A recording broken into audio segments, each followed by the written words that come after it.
Hello folks, Simon here. Welcome back to Xenoblade Chronicles Definitive Edition, and today we have our first serious challenge. Okay, so the boss we're about to do, which is the Arachno Queen, is in fact a very difficult boss indeed. Now, it might take you a few attempts, especially if you're not particularly over leveled, so just don't be too frustrated if it doesn't all go your way. And once you've actually failed the first time, you'll get the full party back. Well, by the full party I mean Shulk and Ryan together, which means that you'll be able to go ahead and just do a little bit of extra enemy killing down below if need be before trying it again. But for the first time, that's not possible since Shulk is by himself. I do recommend just spending some skill points or arts points, really, is what I mean. And I'll just show you how I've got my skill set up right now in terms of their levels. So you can see that there. Nothing too exciting. I have leveled up the Buster to level 2. And the reason for that is it does do quite a bit of damage, even against enemies that aren't mechons. And, you know, it's more of an area of effectability. It doesn't just hit one target. So if you can line enemies up in front of you, then you can actually do that damage to more than one enemy, which is really nice. So we will actually be getting a new ability as well in this battle. For the weapon that we're using, so that will be helpful as well, but we'll talk about that as we get into the fight itself. So we'll head to the story objective here and see what's going down. Ryan. Yeah, so Ryan's in a little bit of bother here, surrounded by the spiders.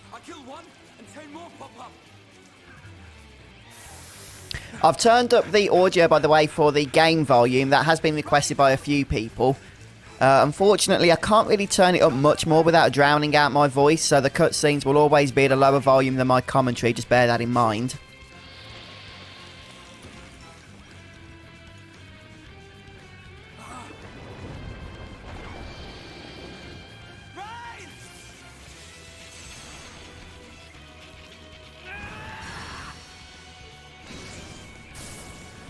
And there we get to see the Monado Shield, so that's the new ability we are about to learn. The power of the Monado.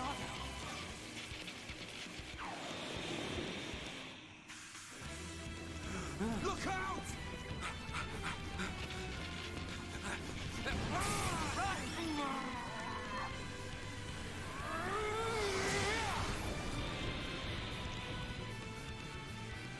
Glad one of us figured out these things would try and ambush. Let's do this, Shulk.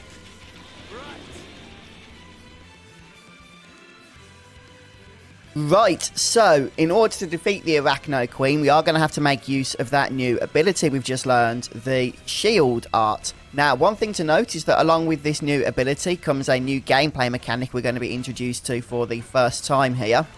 And this is visions. So the way visions work is that the screen's going to go all fuzzy in various fights, such as this fight, and the ability on the screen that you're seeing is a vision of what's going to happen in the future. And as you can see on this example, the boss is going to cast Arachno Crush, and that's going to do 1,566 points of damage to Ryan. Now, we have a few seconds, once we've seen the vision, to act accordingly in order to prevent that massive damage, and that's where our shield's going to come into use here. So that just pretty much explains what I've spoken about. You can see the type of ability that is part of the vision that the enemy is going to use by the colour of the text, whether it's a physical or a magical ability, or whether it's a talent art, which is generally what bosses are going to be using, and that's, as I say, going to be determined by the colour there. Okay then folks, so we'll get to use the shield ability pretty much right at the start here, so let's get into the fight, shall we? Yeah, got all that. Okay, all of this stuff we'll get to really experience more and learn about as we actually get into these fights, of course. So almost immediately after the battle begins, we're going to be needing to use the Monado Shield. So you get the example here of the first vision. Okay, Arachno Crush. You can see it's going to do a whole ton of damage to Shulk if we don't do something about this. Enough to kill him, in fact. So we activate the Monado and then use the left-hand ability, which is the new ability, and that will turn on the shield. And we have to do so within that 12-second countdown timer, which you can see in the upper right-hand corner of the screen. Now, apart from that, the only thing you really need to note about this fight is the fact that it's going to be a bit of a slog. So what I'm going to recommend you do is actually focus on the ads, especially at the start, and make sure that you have Ryan attacking the same target. Now, there are also egg sacs scattered about the place. It's going to be somewhat important that you just pay attention to making sure that Ryan doesn't go off on his own to try and attack those. So they're just going to spawn more mobs, which you don't really want to happen. So focus on the little lads, and once they're out of the way, then you can start chugging away at the boss. Now, I will be honest with you, this wasn't my first attempt at this fight. I did get pretty much destroyed, and that was because I tried to just brute force my way through by ignoring the ads. And that is a strategy you can use if you're a little high level, or, you know, a little higher than where I am. But for me, it just didn't really work. I got the boss down to about 15-20% health, and I just got overwhelmed by that point in terms of damage. So yeah, try and stay on top of the ads if you can, and then when you switch over to the boss, don't forget to move Ryan over with you. One thing to note as well is you might not want to go for a chain attack, or at least not do so until you know it's going to kill the boss. And that's because you can use the party gauge in order to, you know, resurrect in an emergency and stuff instead. Whereas if you use that chain attack, you're not going to have that option available to you. One thing to note as well that you might be interested in is you can actually use this fight, if you are struggling with it, to actually gain quite a bit of experience. Now, you can do this by simply focusing on the smaller ads. And once you've killed them all, just get a game over. And that's because in Xenoblade Chronicles, if you die, you'll get put just before the boss, and you'll get to retain the experience from killing the previous set of ads. So you can literally rinse and repeat this as many times as you want, and you'll actually level up fairly quickly. You might get a whole level, in fact, within 2 or 3 attempts of just killing the ads and then restarting. But you do need to actually get killed by the boss in order to get plonked with all the experience you've just earned still in place. Okay, so as you can see, more ads are coming, and I'm just trying to take care of those. Now, in terms of Shulk's abilities, you can actually get some good combo attacks going for a lot of extra damage here. Making sure you get good positioning on each of the abilities, go for Slit Edge, which is the side attack, followed by Shadow Eye, which is the blue ability for Shulk, and then followed by Backslash from behind. That's just going to boost Backslash's damage a substantial amount, and it's going to do probably over 2,000 points of damage. And if you can get that combo off just a few times, really, then you're just going to make short work of this boss. But again, just stay on top of those ads, just so you can watch out for the damage.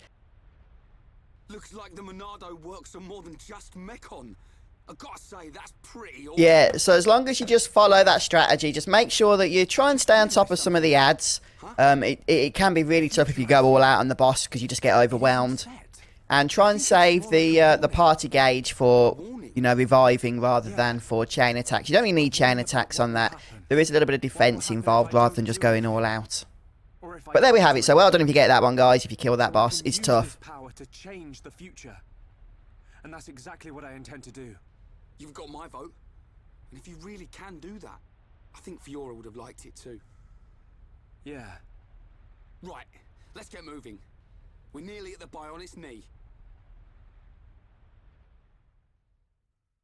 Okay, so another obstacle out of our way. For that, we get the Queen's Gut Fluid, because, yeah, very natural to take that out of a dead spider, I'm sure.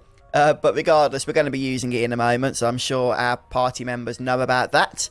And we get a little bit of information about the Monado Shield ability that we just got. And one thing to note about that is that it is going to be useful now going forward. It's going to be required, in fact, because you see how much damage it stops. However, you're going to have to be leveling it up, okay? It's not just an ability you get and then you can just cast it when you need it. You need to keep it leveled, because if an enemy is too much higher level than you are, then you're not going to be able to use it. It's not going to work. So you need to keep it leveled in order to make use of it. And we get some information here about various skills, or skill links rather, which I'm not going to worry about right now. Instead, we're just going to, after the tutorials, make our way west over to the spider webs here, and would you know it, we get to use the item we just collected by sticking our hand into the stomach of the dead queen's corpse and pulling out whatever disgusting thing it was that we pulled out and looted. That's not natural, honestly. Anyway, we're going to head out here, and you can see the exit to the dungeon. So not the longest dungeon, but a fun boss fight, gotta be said. Even if it can take a few attempts. Alright, what's going on out here?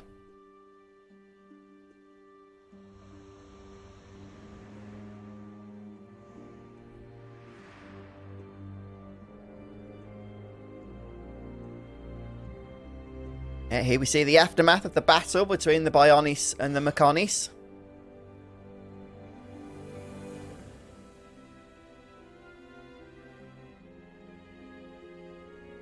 I guess this isn't a view they get to see from this angle every day. Wow. No matter how many times I see this, I never get used to it.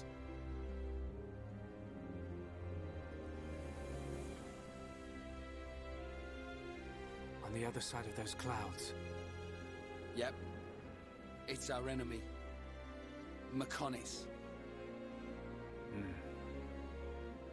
Our enemy.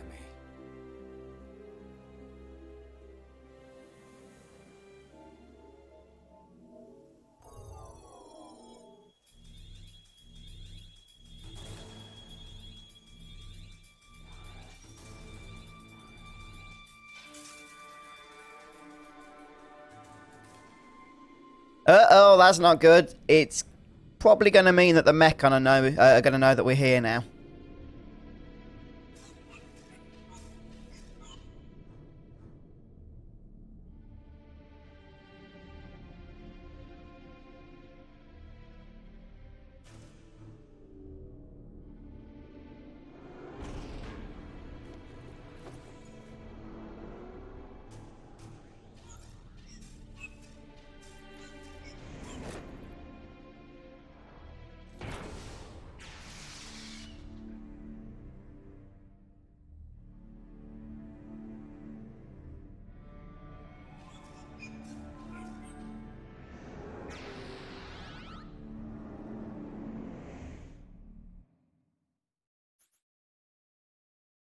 Right, well, we get to save here.